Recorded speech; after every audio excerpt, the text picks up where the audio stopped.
All right, everybody. Good morning and welcome to episode 25 of the On Air Advocate. We're at the On Air Advocate. We look to provide education, support, and empowerment for all of those with different abilities, mental and medical illnesses, and their caregivers. For those of you who do not know me, my name is Tammy Flynn, and I am the host and producer of the On Air Advocate. And I am super excited that you guys are spending this Tuesday morning either with us here today live or if you are catching it on the replay. As so many of you know, this is our last week that we are wrapping up Autism Acceptance and Awareness Month. And so if you know of anybody within your network or your circle that you think this broadcast could be beneficial for, please hit the share button or else, share it with them later privately, however you would like to do it. But we just want to get this content into their hands. So as we wrap up the month, I am super excited that I am able to have another layer of support and education for our audience here. And with that being said, I want to welcome Jackie Dorshorst. She is a Soma Certified RPM Provider in Southeastern Wisconsin, which we are going to learn all about. Jackie also comes to us with a plethora of other knowledge of having her master's in communicative disorders, speech and language pathologist. It's Tuesday, not Monday. I usually do that on Monday. And then she also worked within the Wisconsin public school system for almost 25 years. So I am blessed and honored to have you here today to just give us your wealth of knowledge that you've learned over all of these years. So thank you, Jackie, for joining us. Thanks for having me. I appreciate it. So I'm just going, do you just want me to go into what RPM is and start? Yes, because, I know just from talking to other parents that have experienced it, I have heard so many phenomenal things about the success with it. Now, as most of my son is verbal, but for those that are not, it really gives them such a voice. And it goes with the definition. It's under the rapid prompting method. That's what RPM stands for, correct? Right. Okay. So yes, I'd love for you to kind of give us the whole scoop. Okay, sounds good. Thanks. So rapid prompting method, or RPM, it's an academic teaching method that can lead to communication for individuals of any ability, really. It's used a lot with people who have autism, but it's not exclusive to autism because it's a teaching method. So it can be used with any person of any ability. Okay. And we use it a lot for people who are nonverbal, but we also use it for people who have some verbal ability, and there are different kinds of verbal abilities. So we could use it for people who have words, but they're kind of the stem words that they say, and it might not be what they really want to say, but it's what's coming out of their mouth. We use it for some people who have functional speech, but beyond that function of I want something to eat or whatever, it's not used. They can't use their speech for conversation. Okay. So we use it for people like that. I have a couple of students that I use it with who they're able to have conversations, sometimes about favorite topics. But then if you delve into more conversation about deeper things, they might get stuck with words and things like that. Okay. So it can be used with different people. So what RPM does is it gives students new information. So we always want to be feeding the brain. So we do academic lessons, and it's very important to teach new information to feed the brain. And RPM gives the students a mode of response. So in the beginning, there are different steps, which I will go through with Gavin. And in the beginning, it's written choices. So you're gonna see me go through different steps. So we're going to be teaching information, academic information, and then I might give 2 written choices for him in the beginning to choose from, and he's going to choose the answer. And then it goes through different steps of, spelling on different letter boards. I'll show those in a few minutes. But what RPM really does, it meets the student's needs in that instant of learning. So we teach to open learning channels. And Soma has, Soma Mukhopadhyay, this is her method. So she has developed RPM, and she has a really great website that I'll share with you. And she has lots of books with how to do RPM, like step by step. So I'm going to show some of the books too.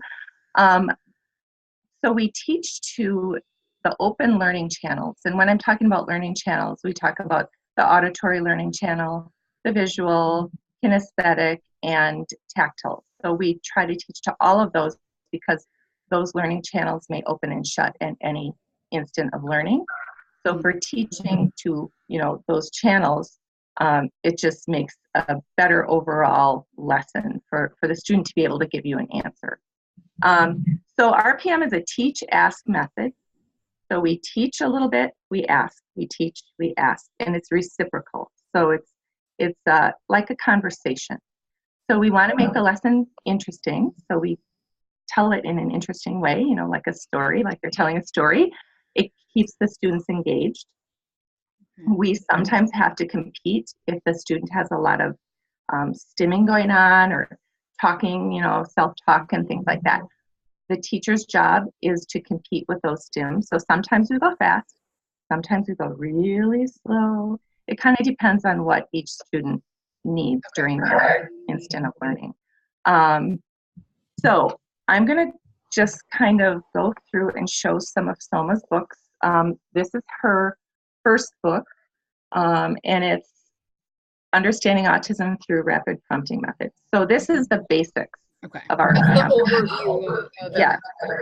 So what I'm going to go through today is a quick overview, but if you want to know why and how and it's really good to get. So she has different books, and they're all different colors, so it's kind of easy to remember which one is which. And they're on her website. She's got a store, an online store. Because when I was looking at that, it looks as if she has some for more of the category, like if you're going to be teaching others, for lesson plans, like planning, right? For like if you're there are different purposes for each book. So the red one is like the basic one. She has one that is a curriculum guide. This is a nice one. It's got lessons in it and a lot of math lessons in it, because math is a little bit different, when you're trying to figure out how to teach it with the RPM. She's got the green one is really good. It goes over the basics, but it also talks about how to get more to that conversational stage. So it's called the Guide for Effective Language. I really like the blue book. It's a motor skill book. So using RPM, steps for improving motor function. And RPM, a lot of people think it's just for communication. Well, it's for academic teaching, but we do a lot of work on motor skills. And to, so much so that we're using RPM to help people learn like daily living skills and functional leisure skills and things like that. I'll just show one more, although she's got more. This is one for people who have students who are verbal, because it's a little tricky working with somebody who can tell you one answer, but maybe they can't explain things, or they can't say things in sentences, or they talk throughout the sessions, and so this one is called Developing Expressive Language in Verbal Students with Autism using RPM. So she's got so much information. So those are some of her books, which are on her website, and I'm just going to show you some of the letterboards that we use. And as we had talked about that, definitely this is something that you need to kind of see the process of how it goes to fully get the picture. Exactly. Yep. Okay. So you're going to kind of resituate yourself, I know, for us to do that. Yes. I'm going to, in a little bit, I'm going to resituate and bring Gavin in, probably in like three to 5 minutes. We'll do that. Okay. Okay. So what you need when you're doing a lesson, it's very low tech.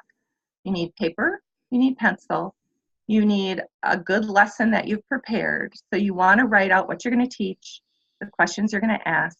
If you're going to give choices, you write out the choices so that you're not sitting there trying to think of what to say. So preparation is key. Now, typically we start with letterboards like this.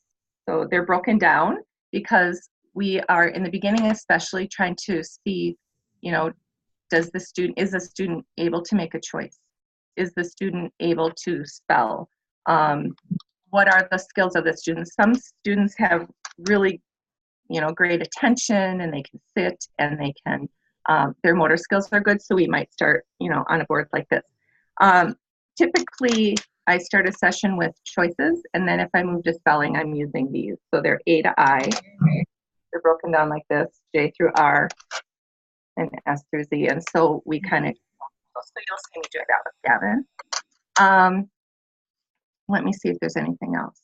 So a quick question, if parents are watching this right now, obviously you are certified, you do this through your business, you know, this is the business that you have, but parents can also learn from watching these types of things to also not only possibly come to someone like you, but then carry that through and do that at home on a regular basis for their child, correct? Exactly. And what we do is no matter where you live, RPM can be accessible to you. So there aren't a lot of, I was trying to think of how many providers there are that have done internships with Soma. Somebody just finished one. So I don't know, I want to say 7 or 8. There's a list that I can get for people, depending on where you are. But we're very accessible as far as Soma and some other providers. There's Erica Anderson is in Green Bay. She's at ACE teaching and consulting up there. So there are 2 of us in Wisconsin. You know, there are different people around the country too that are RPM providers like me. And so it's really easier if you have someone work with you, but it's possible to learn on your own. I'm very visual. So when I was learning, I needed to see it before I could do it. But some people aren't, you know, don't learn that way. And they can read something and follow through and do it. But what RPM does is, and we're really big on teaching families how to do it. And so that when they do get to that conversational stage, it's not just with me. We want to empower the family and the parents. So they know how to use it and communicate at home on a regular basis. Yeah. It's not just at a therapy time. Right. Exactly. Exactly. So that's our big push. And I'm push. certain that with one of those instructors, they would possibly have the capability to help a parent via Skype, via Zoom. We do that. Yep. You know, we don't live in the state. Yeah, we have people who travel to us for what we call camps. I also have local people who come like weekly. We would travel if a group of families wants a provider to come out for a workshop. You plan that, and then we come to you for 3 days or whatever you want it to be. And then Skype is a great option for people who, you know, aren't able to do those. So yes. Okay. So what I think I'm going to do now is I'm going to bring Gavin over. So and he is our special guest. I've done RPM with Gavin for many years, since 2012, I believe. And Gavin has come so far. Now, in the beginning, Gavin was, he's a very kinesthetic person. So he was walking as we were doing the lessons. So I just followed him. And instead of trying to get him to sit in a chair, which was very difficult for him, I just went to where he was at. And he would sit on the floor sometimes. So in some of the pictures you might see, I'm on the floor with him, or, you know, different places. His favorite place right now in my office is the bench, and he can sit there for 45 minutes. But for purposes of lighting, we're going to try to get him to sit in a different chair. And if that doesn't work, we'll move to the bench. Yeah, you can go to the bench. It's fine. Yeah. So, hey, Gav. You come and sit here, Gavin. This is so awesome. I'm so excited about this. I'm just going to move this back a little bit. Then you can see Tammy, see? On the screen. You come and sit in this chair. And that's his amazing mom, Cindy, so that you all know if you see her in the screen. Oh, yeah. Yeah. Phenomenal mom. Know Cindy. Yeah. Yes. Yeah, Gav, come sit here. Come and sit here now. It's your turn. And then you're gonna, if you want to lower your computer down, Oh yeah. you're probably gonna want to lower it down so we can see everything.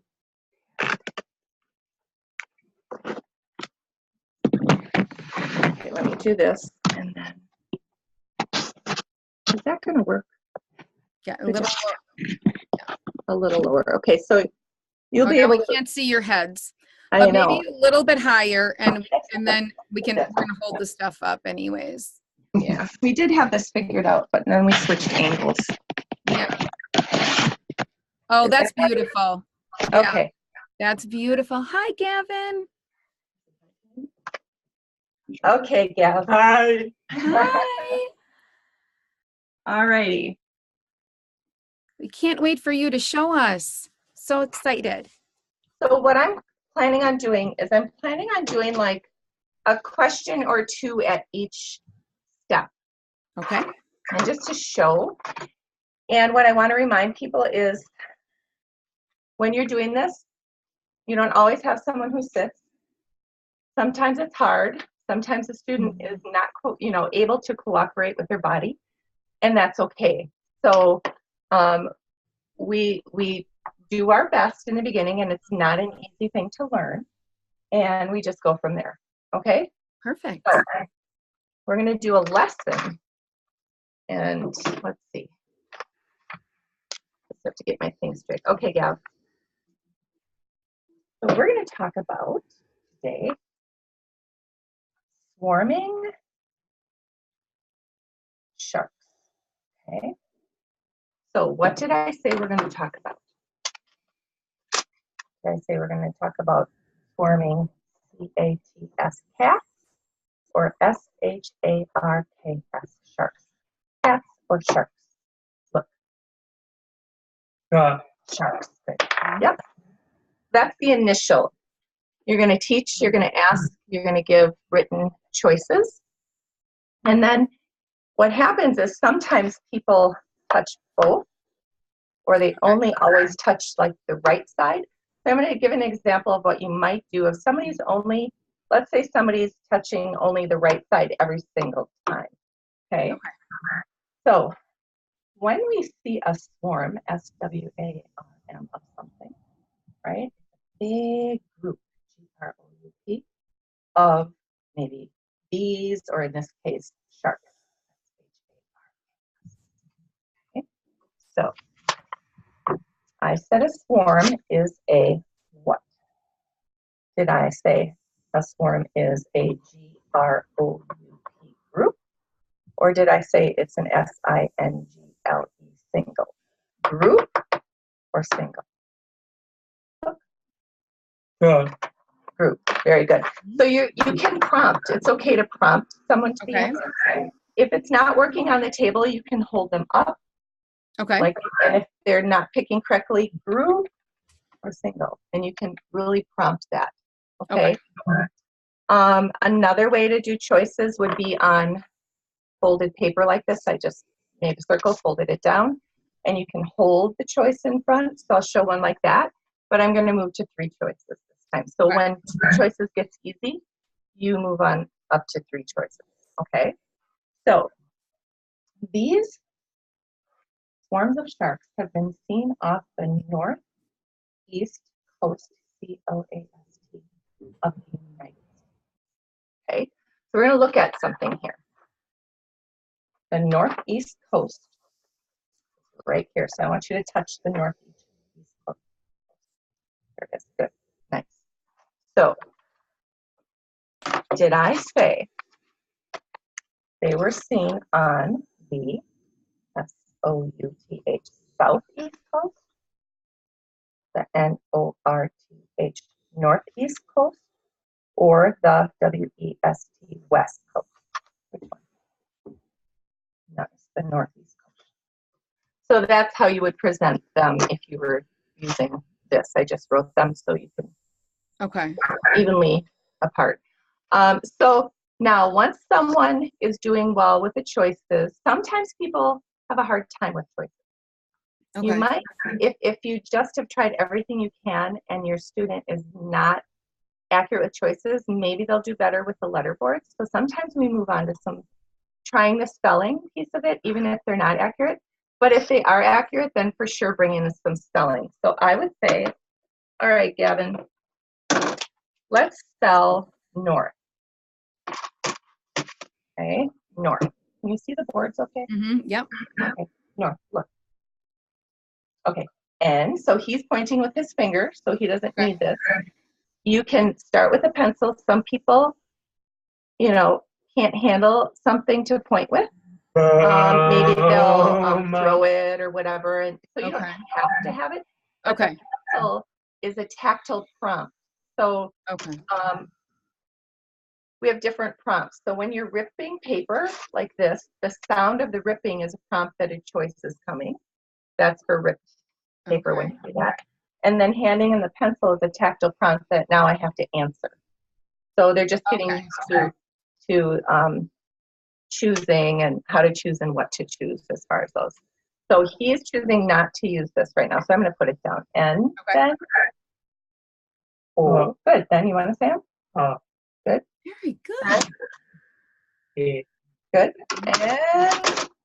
And yes, north. Try that. Yeah. North. We work on speech. We work on writing sometimes during lessons. It depends on what the student is able to do in that lesson. Okay. So you can work your way up to 4 choices if you want to. And Soma says the reason for that really is if you have someone who's doing RPM in a school environment, it's really good for them to be able to work up to 4 choices for test taking and assessments. You know, if you're not going that route, and you know, it's good to be able to make choices. You know, if you're out and about, be able to make a choice from 2 or 3 choices. If you want to go up to 4, that's fine. Okay. Now we're going to show a little more spelling. So we don't want to stay on choices, you know, too long. So when that student is secure and being able to make choices, or maybe they aren't, you know, we've moved on from choices if they're having difficulty. We just bring in the spelling without the choice. Okay. So now these sharks are swarming, right? And guess what? They have seen almost 1,500 of these sharks at one time on the coast. So they're in very large swarms, and the scientists are baffled. They're baffled. Okay. So if someone is baffled, right, do you think that would mean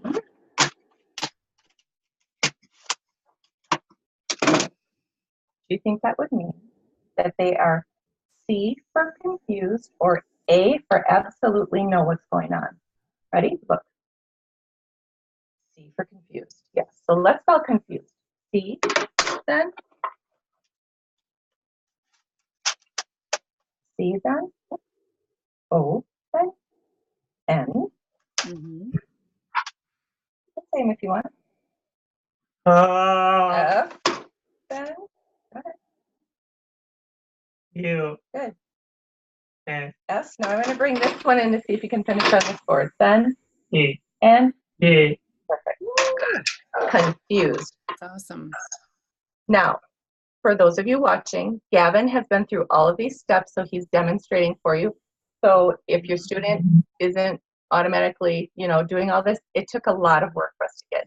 You know, he's a pro. to the priorities right now. So I don't want people to get discouraged if you're kind of stuck in some place or it's, you know, not going to school. He's been doing this about 6 years, right? It's about 6 years. And he was actually doing RPM before I met him.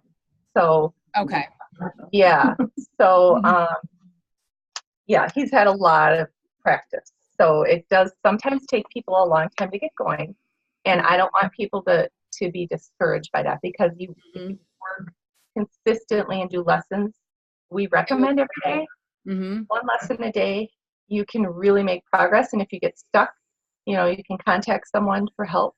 And we can usually help people through those times. Okay. So when when this gets easy, what I'm doing right now, spelling on the 3 boards, maybe he can finish on here. Maybe he can give me, if I say, what did I say? And he can spell it on here. Okay. There's a step in between this and this.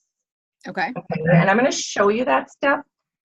Soma's a master at, I mean, she still uses the step she told me because I asked her, but she's really good at getting people to conversation on the A to Z board.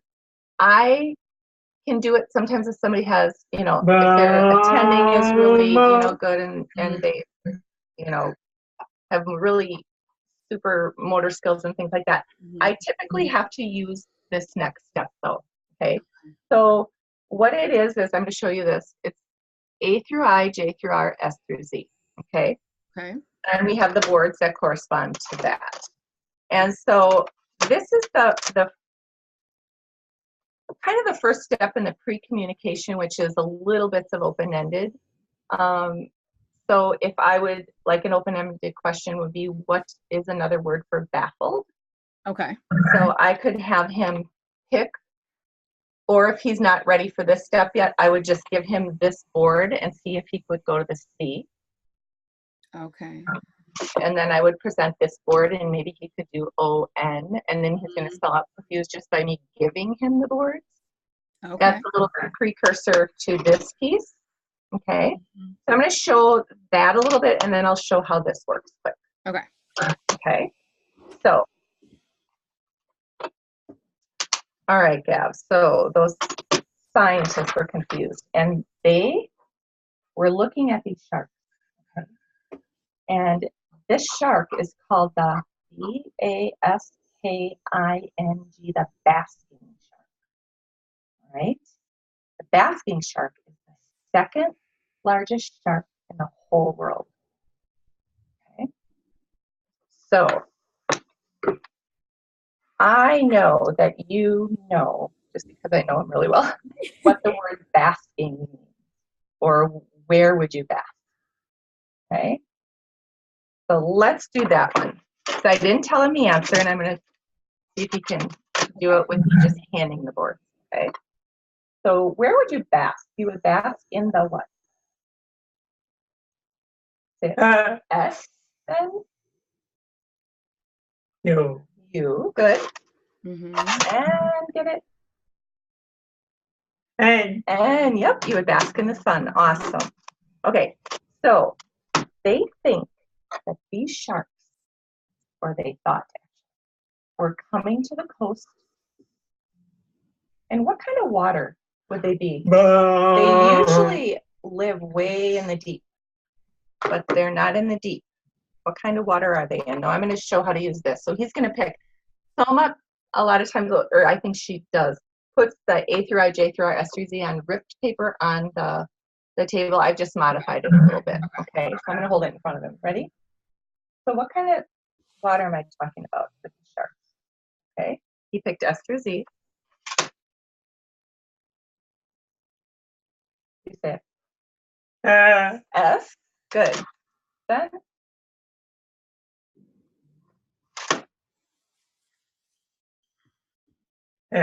H. Good. S-H. Then good. A. Good. I'm going to get one more this way to make sure it's the word that I think it is. S-H-A. Go ahead. Say it. I. L-L. Good. Oh, Oh, and you finished it. He finished it without having to do the last one. He said W. S-H-A-L-L-O-W. Shallow. Yeah, so the shallow water, they're coming into the shallow water. People thought they were coming, the scientists did, to bask in the sun. They actually used to call them sunfish, but they think that's wrong. W-R-O-N. They think they're coming for another reason. Now, these sharks are huge. I'm going to show you how they swim around. They swim around like this. Touch this. Yeah. So, his mouth is wide open. So they swim with their mouths open like this. Look. like this. Can you do that? Like this, and they just go like this and they swim. And they're feeding, Feeding. Now, I'm going to show you the picture one more time. I want you to think about something that shark's mouth does not have. What does that shark's mouth not have that other sharks would have? Okay, so I'm going to move on from this. Okay. See if you can just Use the small board. Yep. Okay. So what does that shark's mouth not have?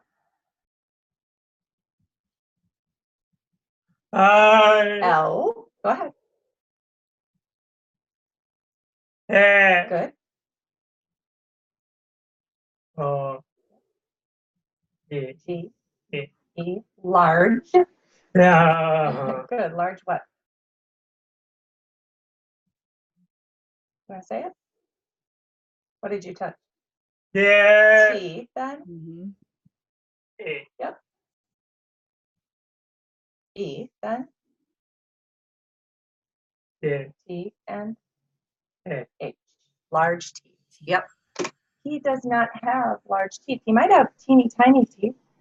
So that means if you saw, let's say you were on the coast over there, okay? And you noticed all this darkness because they're big and they're dark, right? And let's say you thought they were, I don't know, you didn't know what kind of whales, but then you found out, oh, they're basking whales. I know all about them because I learned in the lesson, right? How do you think people would react versus like great white sharks? So now I'm going to ask him a pretty open question for him to answer. And I'm going to skip to this kind of board. Okay. It's a clear board. You might be able Solid to see. board? Yeah, we have solid ones, and then this is just a clear one, laminated. So can you scooch closer? There. Maybe you can see better like this. Okay. So how would people react versus the great white? Say it.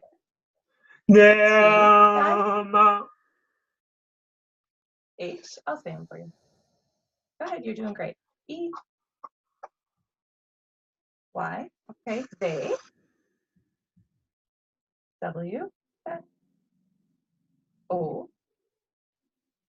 U. L. D. They would. N. T. Okay. They wouldn't. Go ahead. They wouldn't what? P. E. A. N. F. Good. R. A. I. N. D. They wouldn't be afraid. Right. Because they don't have the big sharp teeth. So, you know, they're not going to attack people. They actually feed on plankton. Plankton. You know what that is. I think we've talked about that before. Okay. All right.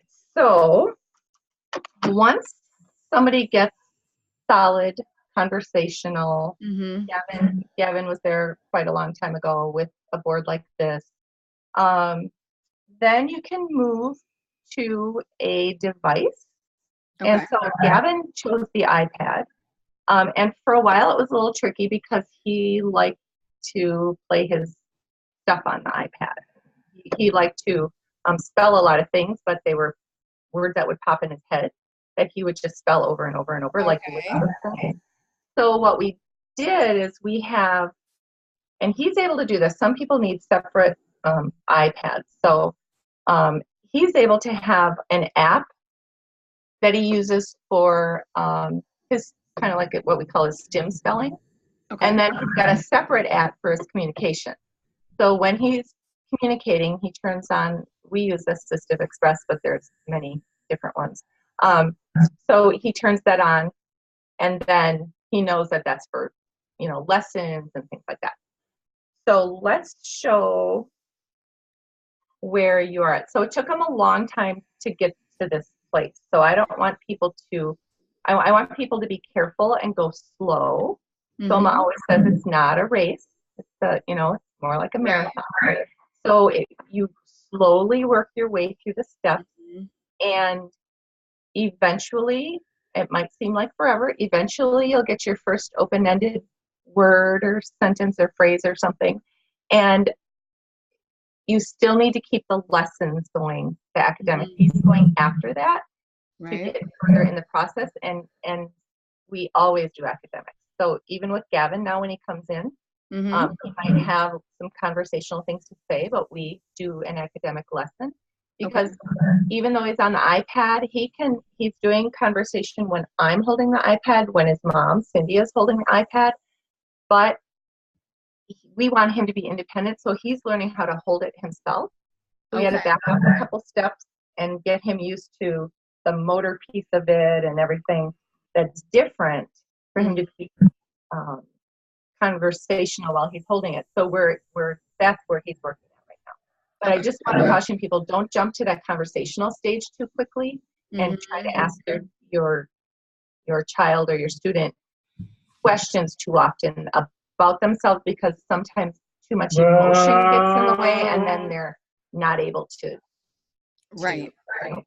So slow and steady with this process. And Yeah, it looks slow like and steady what with you're that. showing, she has really broken this down, to Yes. such Right. And small there stages. are different things for different people. If you have someone verbal, if you might Mhm. you might not do a step. You might try something different. So within the framework of RPM, Mhm. there's flexibility. So Right. it's not like you have to do it this way. Mhm. But you have to be careful. I'm really careful about, if you notice how steady I was holding the board, I'm not touching his hand. The only time I Right. touch someone's hand is for motor modeling. If somebody can't reach something or get to a letter, I'll take the hand, 1, 2, and then always Mhm. follow that with an independent try. Okay. So that the student tries himself. So you have to be careful of certain things. Holding the board at midline to the student's hand is important. All those things, and she talks about those in her books. Okay, so I'm going to show you where Gavin's at. He's excited to show. And then what we're working on. So we'll do a little bit more of the lesson after you tell whatever you want to tell. Okay. Do you want it to say each letter or not? Yeah. Y. S. Yes. Can you hear that? Yeah. Yeah. Okay. Turn it up a little bit. Okay. All right. So what would you like to tell people?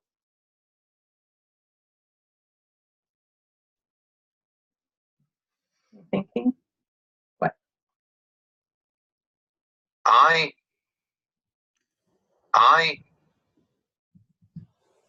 K. N. O. W. No.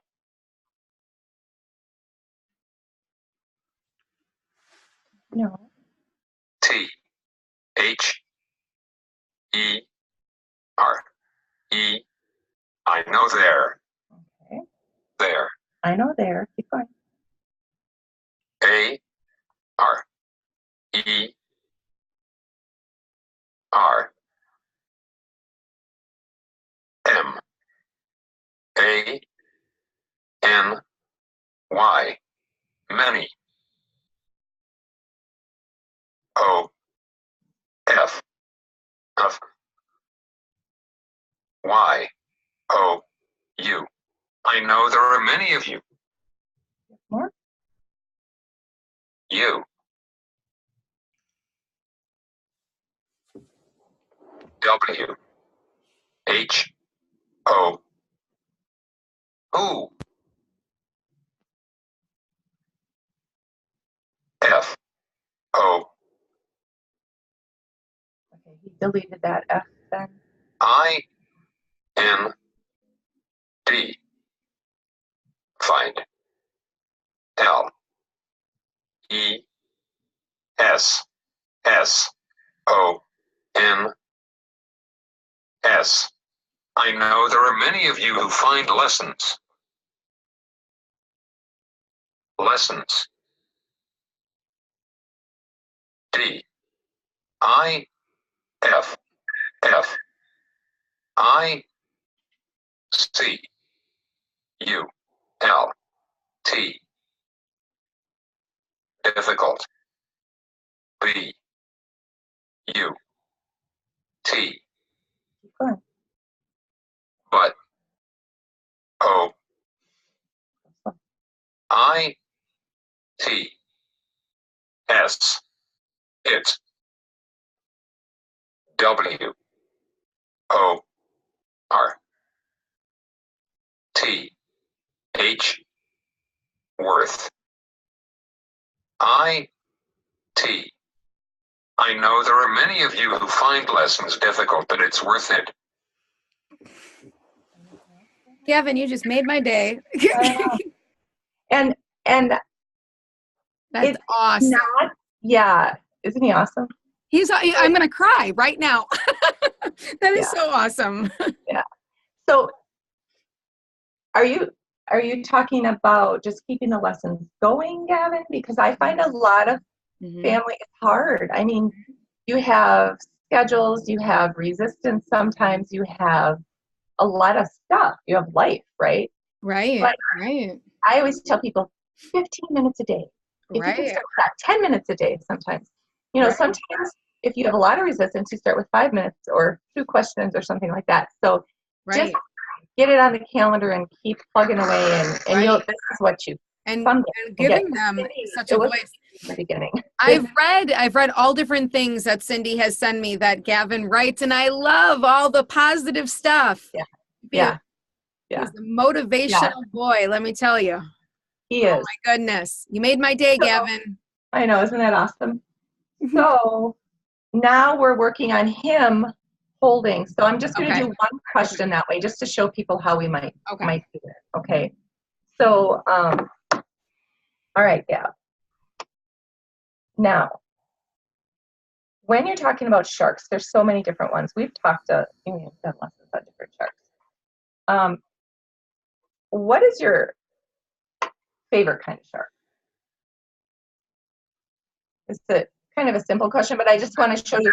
So when we do lessons, or switch from one thing to another, like, so he can do this conversational when I hold it. Now we're working on him. We're gonna have to back up a step or two. So I'm making it open-ended, but not really long, because I want him to be able to hold it, and he'll start it with me holding, and then he'll finish it with him holding. So what's your favorite kind of shark? G R E. Hold it. G-R-E. A And T. Great. great. Now can we start the next one? Great what? So I'm going to start it with it, because this is where we're at. Great what? First letter. W. Okay, now you hold it. W then? Where is it? H. Yep. H. Done. Get it? I. I. Done. This makes sense. T. Good. E. Great white.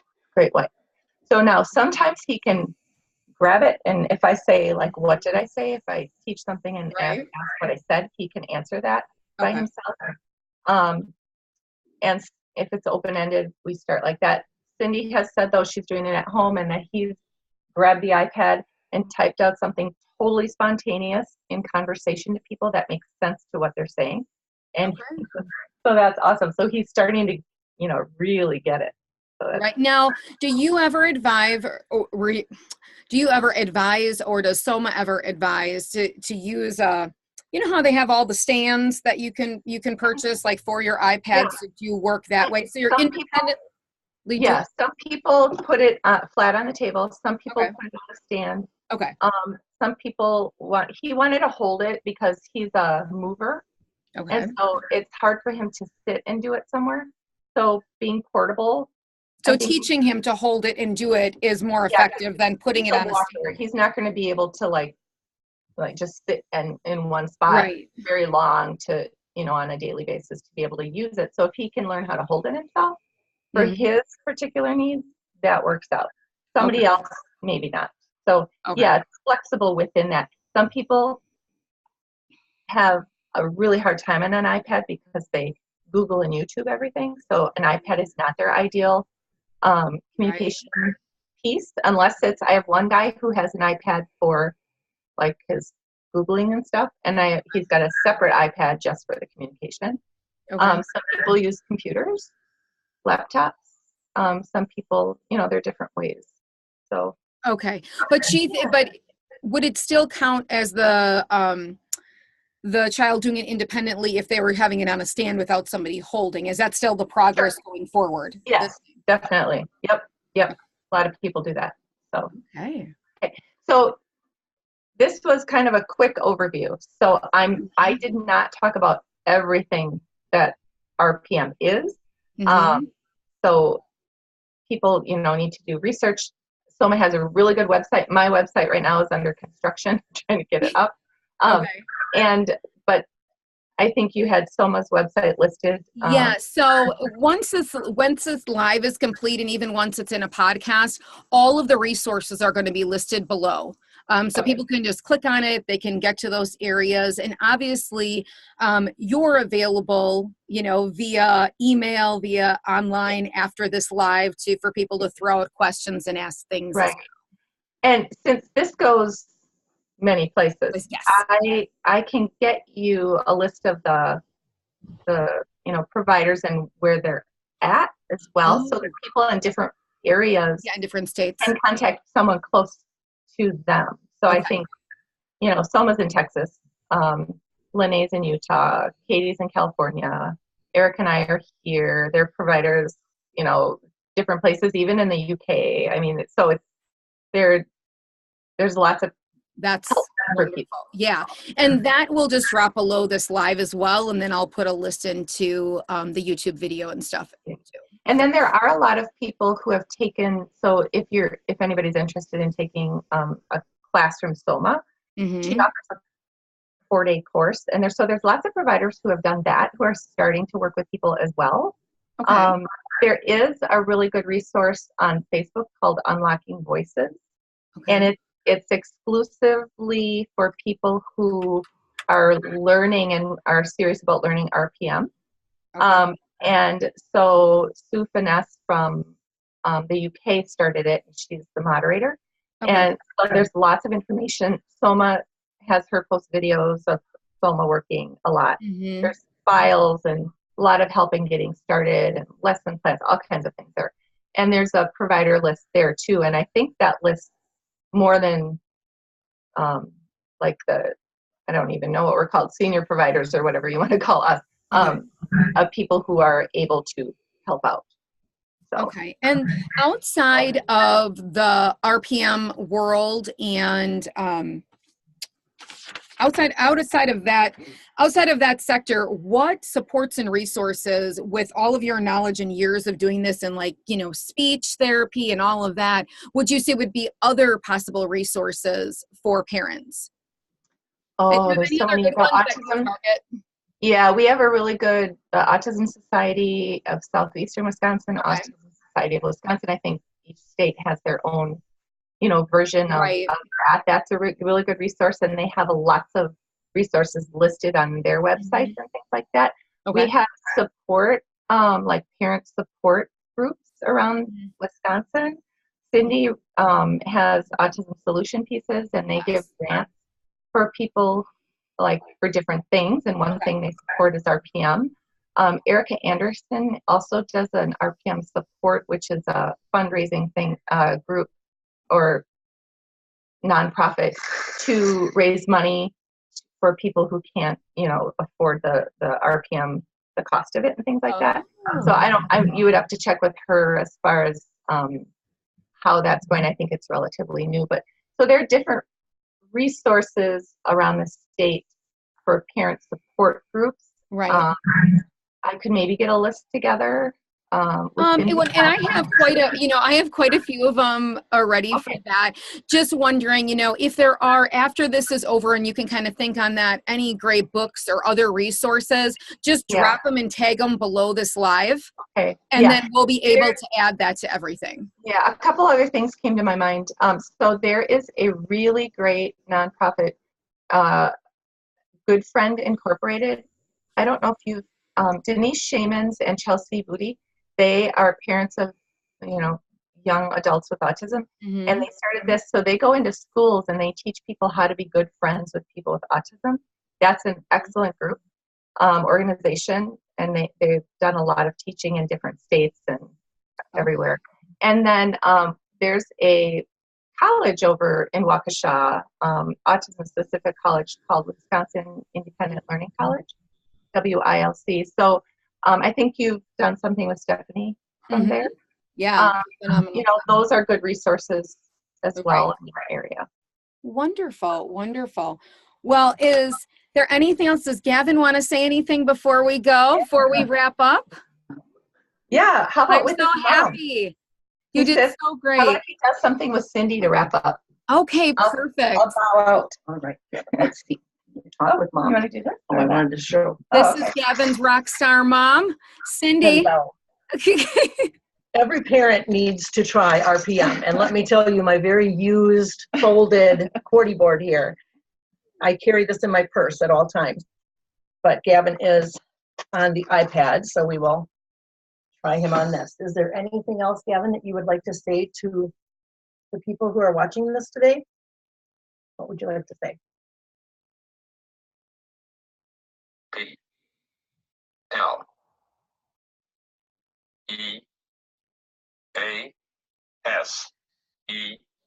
please.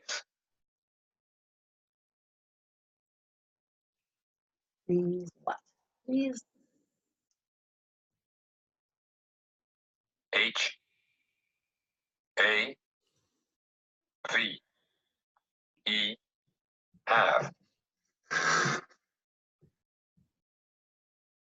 Y-O-U-R Yower L-O-V-E-D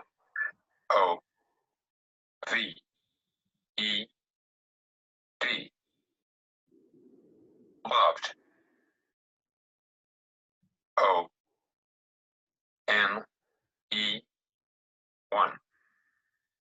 F-I-N-D find T-H-E-I-R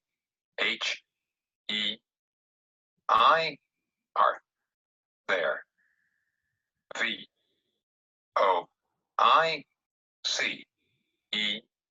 voice T-H-R-O-U-G-H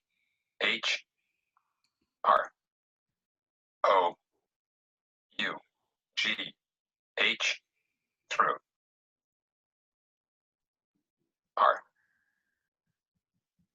R-P-M. Please have your loved one find their voice through RPM. Oh, that's great, Gavin. I love it. Well, that is a way to wrap up a show. Gavin, I need to have you on every week with me. This is Rusty. Rusty. Hi, Rusty. All right. Well, thank you so much, Jackie. Thank you, Gavin. Thank you. Welcome. And thank you, Rusty, for being a part of the On Air Advocate today. You guys can find all of our resources right over at onairadvocate.com. And we definitely will be posting all the different things that we talked about with this video later on today. Thank you guys so much. Okay, thank you. Take care. God bless. You guys have a wonderful day. You too. Bye. Bye-bye.